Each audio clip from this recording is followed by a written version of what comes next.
وہ بھی لگا اور بھی لوگ لگے اور حضرت بھی لگے اور اسے چلایا اور پانی نکلنے لگا۔ یہ تعلقات تھے۔ ہم آج بھی اسی لوگ کا قائم ہیں۔ بغیر پیار و محبت کے ملک نہیں چلے گا، آپ کو یہ چلانا پڑے گا۔ آپ اسلام اور مسلمان کی مخالفت کریں اور اسے برباد کریں، یہ چیز نہیں چلے گی۔ میں اس سلسلے کے اندر جو گٹھ بندھن کی پالیسی ہے میں اس کو اچھا سمجھتا ہوں۔ ایک طرف تو یہ کردار ہے گورنمنٹ کا جو آپ کے سامنے پیش کیا جا رہا ہے۔ دوسری چیز الیکشن کے زمانے کے اندر جو انڈیا گٹھ بندھن نے اپنا مینیفیسٹو شائع کیا، میرے پاس یہ چیز پہنچی کہ راہل گاندھی جی نے یہ کہا ہے کہ ہماری حکومت اگر بنے گی تو ہم ہر اقلیت کو اپنے مذہب کے اوپر چلنے کی آزادی دیں گے۔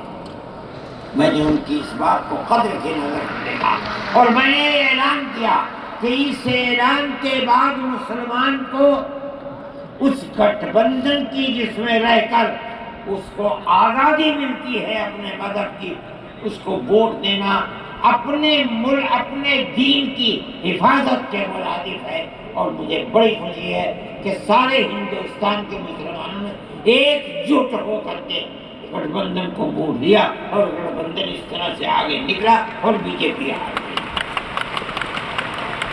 میرے بھائی، یہ جمعیت علماء کی پالیسی ہے اور جمعیت علماء اس پالیسی کے اوپر زندہ ہے۔ مسئلہ فلسطین کا ہے، بڑی عجیب بات ہے۔ فلسطین آزاد ملک ہے، حقیقت یہ ہے۔ آپ یہ دیکھیے، جب دولت عثمانیہ کو دنیا کی بڑی طاقتوں نے مل کر ختم کیا اور خلافت اسلامیہ ترک میں ختم ہو گئی، تو امریکہ، روس، برطانیہ انہوں نے مل کر ایک یہودی حکومت قائم کی، اسرائیل ہے۔ اس کی ایک حدود اربع تھی، اس کے اندر فلسطین یعنی بیت المقدس نہیں تھا۔ جب بڑا اسرائیل ہو گیا، امریکہ اس کا سرپرست بن گیا۔ اب اسرائیل نے آگے بڑھ کر فلسطین کے اندر اپنے پیر جمائے اور بیت المقدس کو لینا چاہا۔ نتیجہ یہ ہوا کہ جب وہی اردن کے اندر اور بیت المقدس پر بھی قبضہ کیا اور اس کے ساتھ ساتھ فلسطینیوں کو غلام بنایا۔ ابھی دل نہیں تھما، تھوڑے دنوں کے بعد پھر آگے بڑھا اور گولان کی وہ پہاڑیاں جو شام کے اندر تھی ان کے اوپر قبضہ کر لیا۔ جس دن پہلا حملہ بولا فلسطینیوں نے، ہمارے ملک کے پرائم منسٹر نے یہ کہا کہ یہ دہشت گرد ہے۔ مجھے بڑا افسوس ہوا کہ یہ تاریخ کی دنیا کی نہیں جانتے۔ ایسا لگتا ہے کہ نہیں، جیسے ہی انہوں نے دنیا کو دیکھا ہی نہیں۔ میں نے اعلان دیا، میں نے یہ کہا کہ جو یہ کہتے ہیں کہ یہ دہشت گرد ہیں، اگر یہ دہشت گرد ہیں اور غلامی کی زنجیروں کو توڑنا یہ دہشت گردی ہے، گاندھی جی بھی دہشت گرد تھے، نہرو بھی دہشت گرد تھے، ہمارے اکابر بھی دہشت گرد تھے۔ یہ ایسی بات ہے جس کی کوئی تعبیر نہیں ہو سکتی۔ اللہ کا فضل ہے، اس کے بعد سے آج تک کبھی یہ نہیں کہا گیا کہ دہشت گرد ہے۔ لیکن مجھے افسوس ہے، میں نہیں مانتا ہوں اس بات کو، لیکن ہندوستان کی یہ غلط پالیسی اگر ہے، میں گیا عرب، میں نے لوگوں سے یہ سنا کہ ہندوستان کا بارود فلسطینیوں کے مارنے کے لیے اسرائیل میں ہو رہا ہے استعمال۔ کہنے والوں نے کہا کہ ہندوستان کے فوجی بھی اسرائیل کے ساتھ لڑ رہے ہیں۔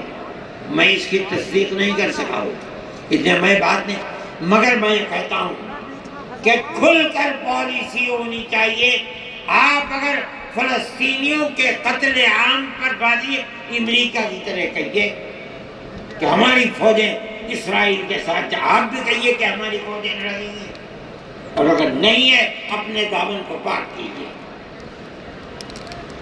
میں یہ سمجھتا ہوں کہ اس طرح کا قتل عام کہ ساری دنیا ایک طرف کھڑی ہوئی ہے، لیکن یہودی طاقت کے ساتھ کیونکہ سر پر امریکہ، تجویز آتی ہیں اسرائیل کے، نہیں، اسرائیل کے خلاف نمبر 2 پر ہے، سب سے پہلی تجویز امریکہ کے خلاف آنی چاہیے، اس لیے کہ جو بم برس رہے ہیں وہ امریکہ کے ہیں، جو فوج لڑ رہی ہے وہ امریکہ کی ہے۔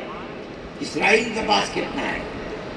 جو طاقت ہے وہ بڑی طاقتوں کی دین ہے، اسی بنیاد کے اوپر ساری دنیا کے اندر احتجاج ہو رہا ہے، مگر وہ احتجاج قابل توجہ نہیں ہے۔ جمعیت علماء ان مسائل کو سمجھتی ہے، ہم نے اپنی بات آپ سے کہی ہے، مسلمان اپنے نظریات، اپنے خیالات کو صحیح کرے اور اس نہج کے اوپر چلے۔ میں پھر کہتا ہوں، آپ ہندو مسلم اتحاد، آپ جس گاؤں میں ہیں وہاں اتحاد رکھیے، اپنے کھیت میں ہیں وہاں اتحاد رکھیے، بازار میں بیٹھے ہیں وہاں اتحاد رکھیے، جہاں دنیا کے اندر ہے مذہب کی بنیاد پر نہیں، ہندو مسلم بھائی بھائی اسی اتحاد کی بنیاد کے اوپر چلیے۔ اگر آپ چلیں گے تو آپ اپنے ملک کے وفادار ہیں اور آپ صحیح راستے پر چلنے والے ہیں، اور اگر آپ وہ پالیسی خدا نخواستہ جو فرقہ پرست نظریے کی پالیسی ہے، اگر آپ اسے اپنائیں گے ملک تباہ ہو جائے گا، برباد ہو جائے گا۔ میں انہی نظریات کے ساتھ آپ حضرات سے اجازت لیتا ہوں اور اپنے ان احباب کا شکریہ ادا کرتا ہوں جنہوں نے توجہ دلا کر گھر گھر جا کر اپنے بھائیوں کو اس اجلاس میں آنے کے لیے